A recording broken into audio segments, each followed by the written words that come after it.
बड़े भाग्य से बड़े पुण्य से मिला गुरु का चातुर्मास। बड़े भाग्य से बड़े पुण्य से मिला गुरु का चातुर्मास। वर्षा योग में धर्म की वर्षा रचेगी एक स्वर्णिम इतिहास।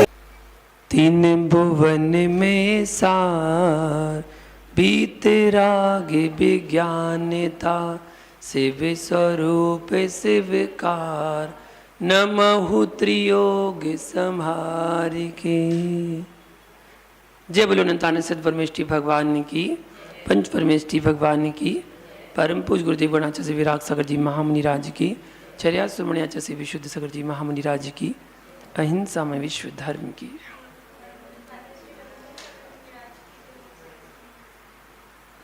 भैया दूसरी ढाल शुरू हो गई, 2 छंद हो गए, तीसरा छंद सातों तत्व के बारे में यहाँ पर वर्णन चलेगा कि उसका अन्यथा श्रद्धान कैसे। तीसरे छंद में जीव तत्व का अन्यथा श्रद्धान क्या है, कैसे, उसके बारे में यहाँ पर बताया जा रहा है। सुनिएगा। पुद्गल नभ धर्म अधर्म काल इनते न्यारी है जीव चाल।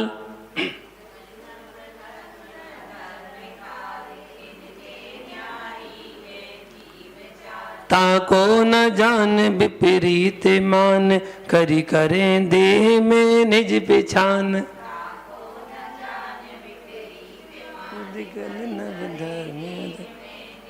पुद्गल नव धर्म अधर्म काल इनते न्यारी है जीव चाल। ताको न जान विपरीत मान करी करे देह में निज पिछान।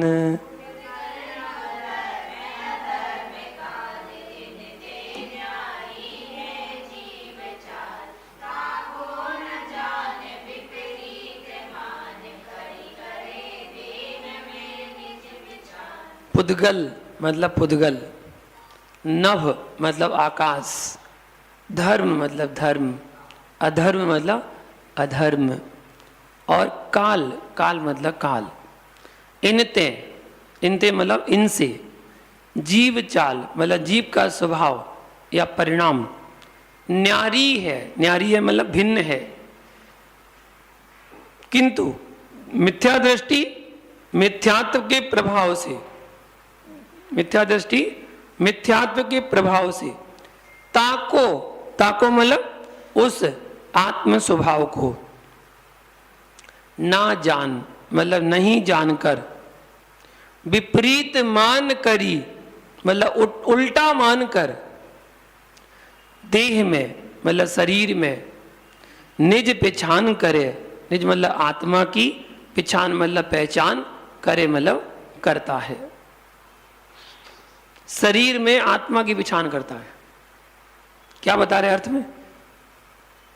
पुद्गल आकाश, धर्म अधर्म और काल, इनसे जीव का स्वभाव या परिणाम भिन्न है, किंतु मिथ्या दृष्टि मिथ्यात्व के प्रभाव से उस आत्म स्वभाव को नहीं जानकर उल्टा मानकर शरीर में आत्मा की पहचान करता है।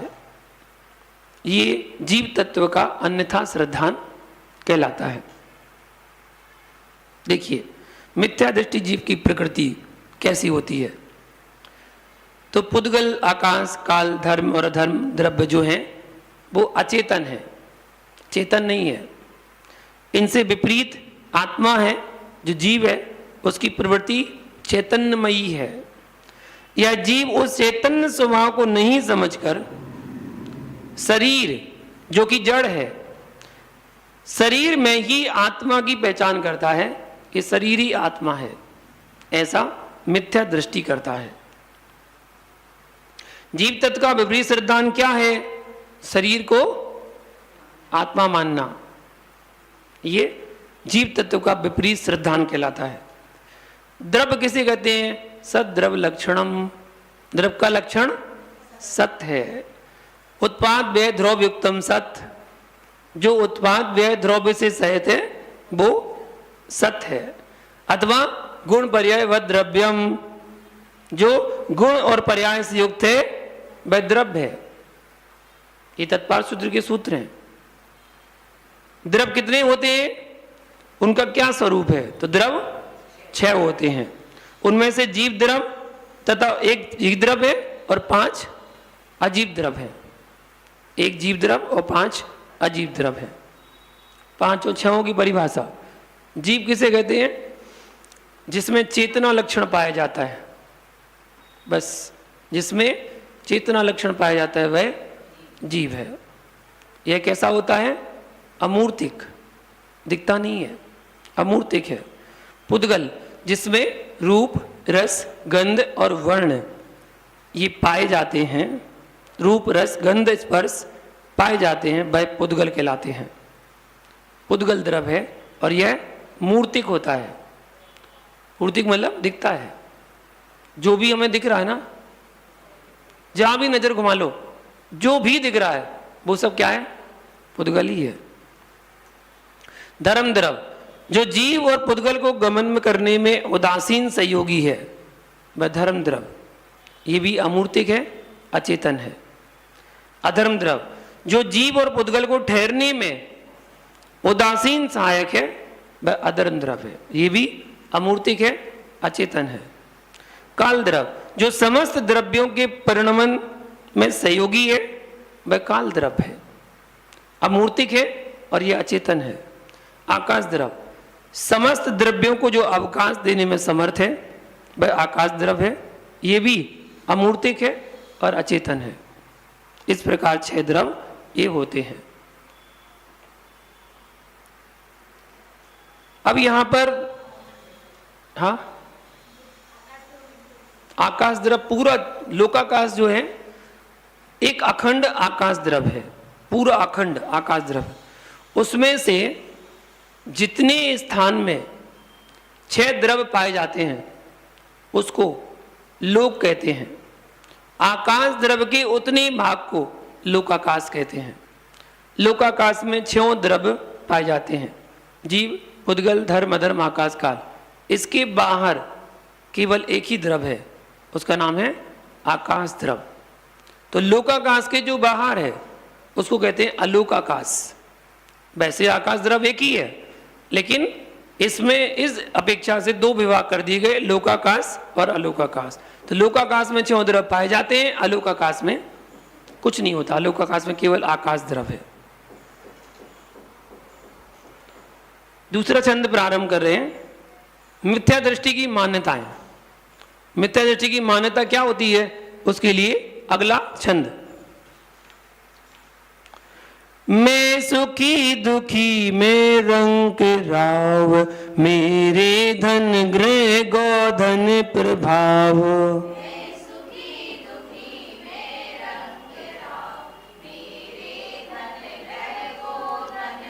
मेरे सुतती में सबल दीन, वे रूप सुभग मूरख प्रवीण।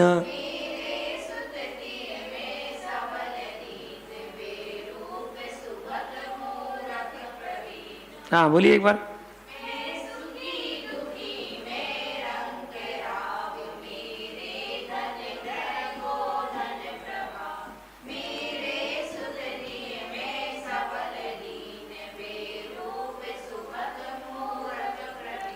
हाँ, यह बता रहे मिथ्या दृष्टि जीव मिथ्या दर्शन के प्रभाव से मानता है कि,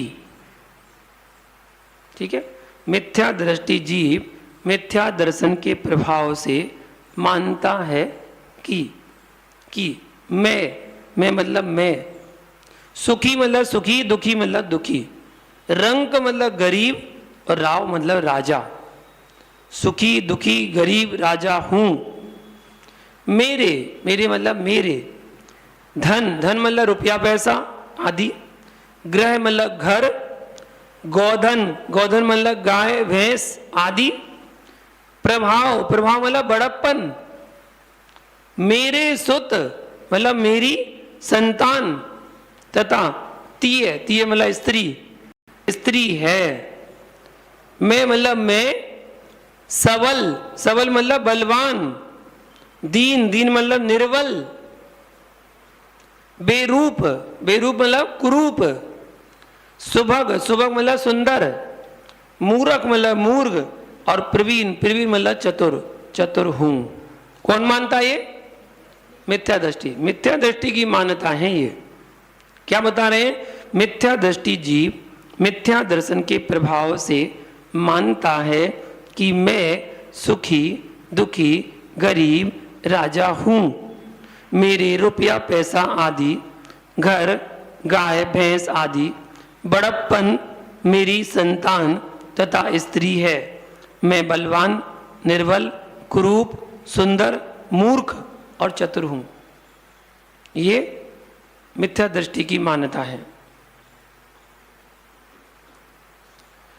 क्या क्या मान्यता है मिथ्या दृष्टि की? ये सब जो बताई गई इस छंद में, वो सब मिथ्या दृष्टि की ही मान्यता है। मिथ्या दृष्टि जीव की ऐसी मान्यताएं क्यों होती हैं? मिथ्यात्व कर्म के उदय के कारण। मिथ्यात्व कर्म के उदय के कारण यह जीव स्वयं के स्वरूप को नहीं पहचानता है तथा मनुष्य पर्याय को ही अपना स्वरूप समझ लेता है। इसलिए पर्यायगत परिस्थितियों मतलब सुख दुख को ही आत्मा रूप मान लेता है। परिस्थितियों को ही, परिस्थिति बस कभी सुख मिलता है कभी दुख मिलता है, उसके ही वो अपना मान बैठा है। मिथ्या दृष्टि। अच्छा, सुख दुख किसे कहते हैं? है क्या सुख दुख? सुख दुख है क्या? वाह, मन के अनुकूल संयोग को, अनुकूल अवस्था में अथवा पंचेंद्रिय तथा मन के अनुकूल संयोग मिलने पर स्वयं को आनंदित महसूस करने को सुख कहते हैं, और मन व इंद्रियों के प्रतिकूल संयोग मिलने पर कष्ट महसूस करना, इसको दुख कहते हैं, दुख कहलाता है। प्रतिकूल हो गया तो दुख हो गया, अनुकूल हो गया सुख हो गया।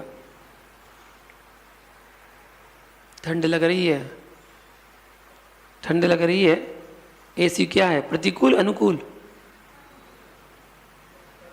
अनुकूल है। ठंड लग रही है तो प्रतिकूल है, तो किस क्या मिल रहा है? उससे दुख मिल रहा है। और गर्मी में एसी अनुकूल है, क्या मिल रहा है? सुख मिल रहा है। तो सुख दुख है क्या? जो अनुकूल है वो सुख है, जो प्रतिकूल है दुख है। इंद्रिय और मन को जो अनुकूल लग रहा है वो सुख है, और जो इंद्रिय और मन को प्रतिकूल लग रहा है वो दुख है। कोई व्यक्ति, आपके बगल में कोई व्यक्ति बैठा हुआ है, अनुकूल है आपके, तो सुख मिल रहा है उससे, अच्छा महसूस कर रहा है उसके बैठने पर। और यदि प्रतिकूल है तो उसके बैठने पर आपको मन ही मन में चल रहा है कि कहाँ से कहाँ आके बैठ गया, और कोई जगह हॉल में जगह नहीं थी क्या? यहीं आके बैठ गया, उस तरफ बैठ जाता है, इस तरफ आके क्यों बैठ गया? अब जो ध्यान अपना ज्ञान को प्राप्त करने में था वो तो चला गया, वो तो सारा ध्यान वहां चला गया, और वो उसको कोई विकल्प नहीं है, वो आराम से सुन रहा है, वो अपनी मस्ती में मस्त है, वो ध्यान से सुन रहा है। तुम्हारे परिणाम विकृत होते जा रहे हैं, फिर थोड़े से सरक जाओगे, बगल में सरक जाओगे, है ना? इतने में एक और व्यक्ति आ गया, उसने उससे कहा भैया थोड़े सरकना, तो वो और सरक गया बगल में। अब देखो क्या अंदर के परिणाम चल रहे हैं, अंदर ही अंदर परिणाम क्या पा नहीं रहा किसी से, ना उससे क्या पा रहा ना किसी से क्या पा रहा है, बस अंदर ही अंदर परिणाम में घुल रहे हैं। जीव तत्व की भूल कैसे दूर करें? जीव तत्व की भूल को दूर करने के लिए आत्म स्वरूप का चिंतन करना चाहिए। मैं रूप रस गंध स्पर्श रहित हूं, मात्र जानना देखना मेरा स्वभाव है। मैं शरीर रूप नहीं हूं, शरीर मेरा नहीं है। मैं जन्म मरण रहित अजर अमर शाश्वत चैतन्य स्वरूपी आत्मा हूं। ऐसा चिंतन करना चाहिए। जीव तत्व की भूल इससे दूर होगी। जो शरीर के प्रति अपनी जीव की भावना बना रहे ना, ये शरीर ही जीव है, शरीर ही आत्मा है, उस पर ऐसा चिंतन करने से आपकी भूल ठीक होगी। छोटे छोटे छंद है, उसी में ही जानना है। एक और अगला छंद देखें। 7 तत्वों का विपरीत सिद्धांत चल रहा ना, अजीव और आश्रव तत्व का विपरीत सिद्धांत। अजीव और आश्रव तत्व का विपरीत सिद्धांत। तन उपजत अपनी उपज जान, तन नसत आप को नास मान।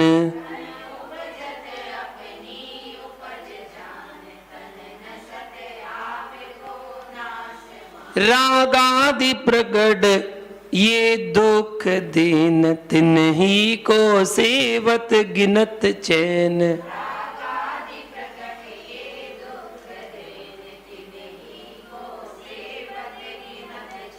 बोलिए।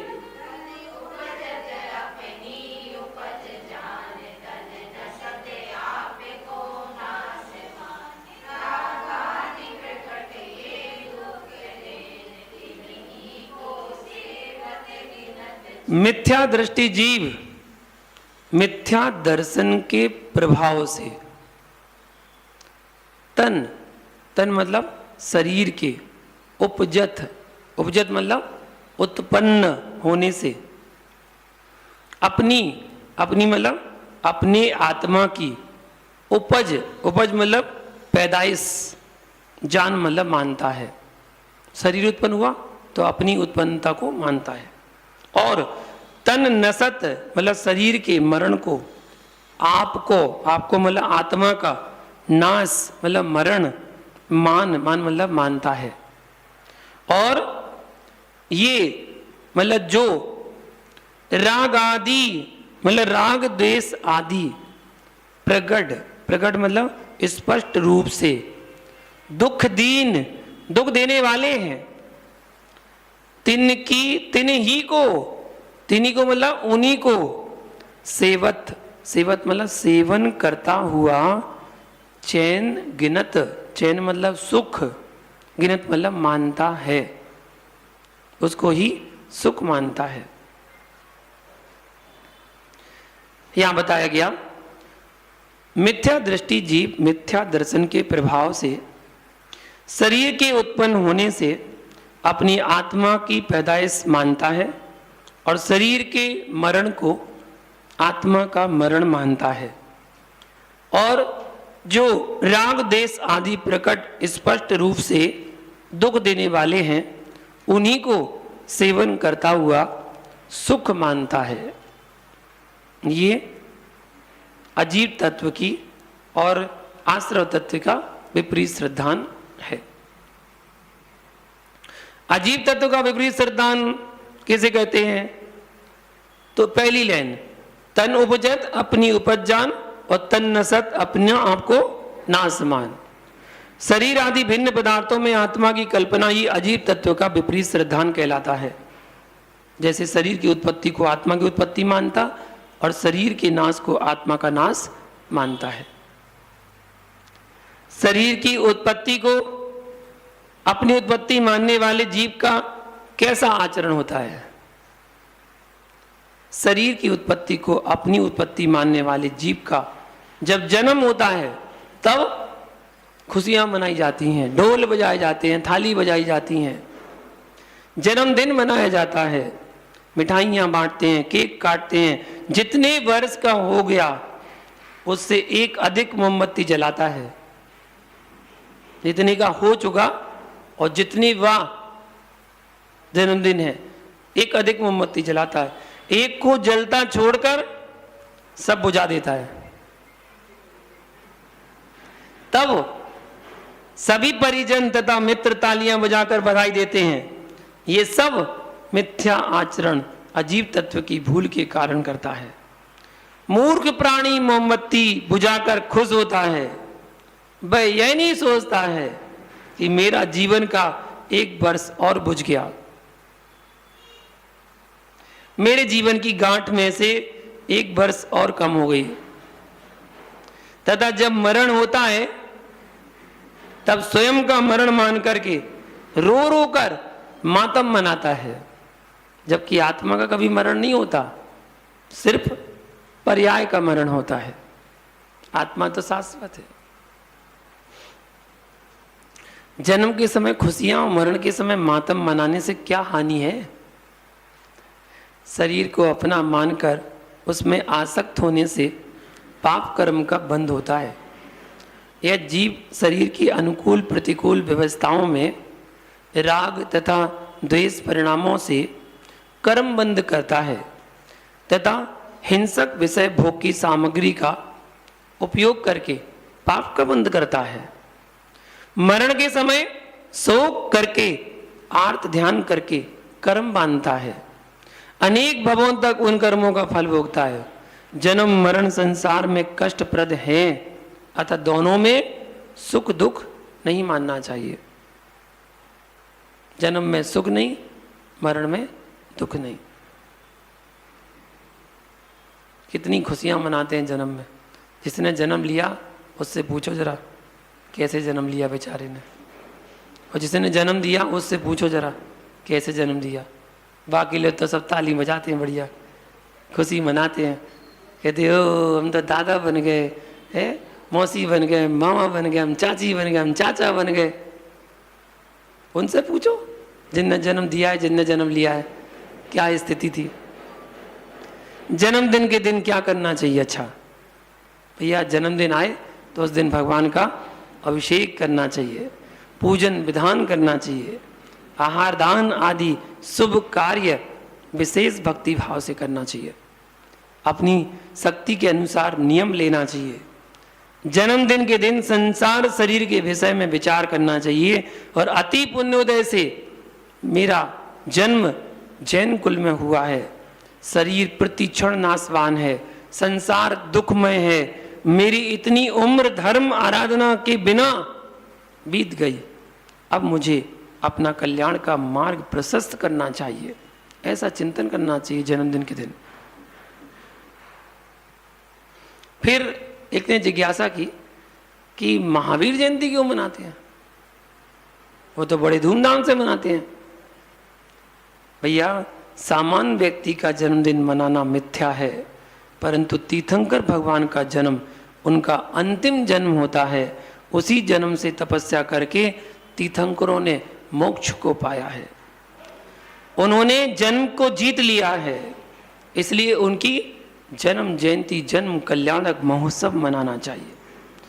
तीर्थंकरों का जन्म कल्याणक में उनके गुणों का स्मरण तथा उनके जीवन चरित्र स्मरण से हमारा मन पवित्र होता है, पुण्य संचय होता है तथा तीर्थंकरों से हमें स्वयं भी मोक्ष मार्ग पर चलकर अपना कल्याण करने की प्रेरणा मिलती है। इसलिए हम उनका जन्म कल्याणक जन्म जयंती महोत्सव मनाते हैं। कितने तीर्थंकरों ने अपनी जन्म तिथि को दीक्षा धारण की? कितने तीर्थंकरों ने अपनी जन्म तिथि को ही दीक्षा धारण की? हाँ 20 या 21 है, ऑप्शन हमें दे रही हैं आंटी, आप लगा लो जोन सा सही हो। 19 तीर्थंकर हैं, अजितनाथ, संभवनाथ, सुमतिनाथ, नेमिनाथ और बर्धमान स्वामी। इनको छोड़कर अजितनाथ, संभवनाथ, सुमतिनाथ और नेमिनाथ और वर्धमान, इन 5 तीर्थंकरों को छोड़कर शेष 19 तीर्थंकरों ने अपने जन्म दिवस के दिन ही दीक्षा धारण की। जिस तिथि में जन्म लिया उसी तिथि में दीक्षा धारण की।